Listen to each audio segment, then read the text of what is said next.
अस्सलामुअलैकुम, कैसे हैं आप सब। उम्मीद करती हूँ सब ठीक ठाक होंगे और मज़े में होंगे। तो आज हम लोग बनाएंगे आलू के कट्टर। बहुत ही सिंपल और इजी हैं। चलें इसको बनाना स्टार्ट करते हैं।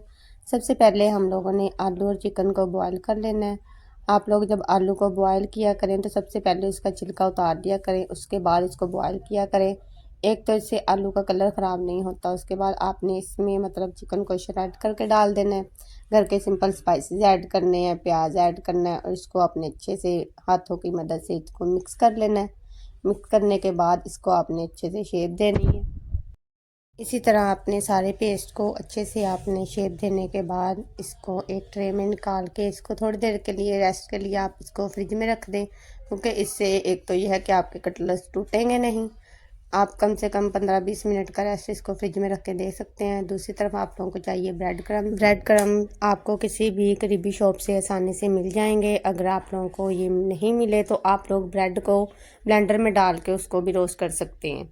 तो वैसे ये इजीली हर एक की शॉप से मिल जाते हैं। तो सबसे पहले आप लोगों ने ब्रेड क्रम को रोस्ट करना है। एक तो इससे इसका कलर बहुत अच्छा आता है और गोल्डन फ्राई सा हो जाता है। इसको आपने अच्छे से गोल्डन फ्राई कर लेना है। उसके बाद आपने इसको एक प्लेट में निकाल लेना है। दूसरी तरफ आपको चाहिए एक अदद एग। इसको आपने एक कटोरी में निकाल लेना है। इसको अच्छे से आपने फेंटना है। इसको अच्छे से फेंटने के बाद उसके बाद आपने जो कटलेट्स बना के रखे हैं इसको आपने अंडे की कोटिंग करनी है। अंडे की कोटिंग करने के बाद इसको आपने ब्रेड क्रम्स लगाने हैं। सही आपने सारे कटलेट्स को अच्छे से अंडे से उसकी कोटिंग करनी है, ब्रेड क्रम्ब लगाते जाना है। जब आपके सारे कटलेट्स रेडी हो जाएंगे तो इसको आपने एक ट्रे में निकाल लेना है। दूसरी तरफ आपको चाहिए थोड़ा सा ऑयल और आप इधर नॉन स्टिक फ्राई पैन चाहिए, क्योंकि इसमें आप लोगों का ऑयल कम लगता है और चीज़ बहुत अच्छे से फ्राई होती है। अगर आप लोग इसे डीप फ्राई करना चाहते हैं तो डीप फ्राई भी कर सकते हैं।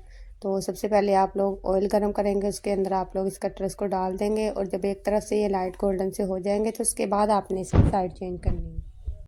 और जब इसकी दूसरी तरफ से भी इसकी साइड लाइट गोल्डन सी हो जाएगी तो उसके बाद आपने इसको निकालना है। उसके लिए आपको आंच धीमी चाहिए, क्योंकि अगर आप लोग इसको तेज़ आंच पे फ्राई करेंगे तो ये ऊपर से जल सकते हैं। इसको आपने धीमी आंच पे फ्राई करना है। जब इसका कलर चेंज हो जाएगा तो उसके बाद आपने इसको चेंज करते रहना है इसकी साइड, क्योंकि कम से कम ये 3-4 मिनट के अंदर फ्राई हो जाएंगे। जब तक इसका कलर चेंज हो जाएगा तो इसको आपने एक ट्रे में निकाल लेना है। कटलेट्स को आप लोग शाम की चाय में भी सर्व कर सकते हैं और इसे आप लोग बच्चों के लंच बॉक्स में भी इस्तेमाल कर सकते हैं, क्योंकि ये बच्चे और बड़े सभी शौक से खाते हैं। जब इसका कलर अच्छे से गोल्डन फ्राई हो जाएगा तो इसको आपने एक डिश में निकाल लेना है। इसी तरह आपने सारे लाइट गोल्डन से फ्राई कर लेने हैं। तो लीजिए आज हमारे मज़ेदार से कटलेट्स और केचप के साथ इसको एंजॉय कीजिए और मेरी वीडियो को लाइक सब्सक्राइब करें।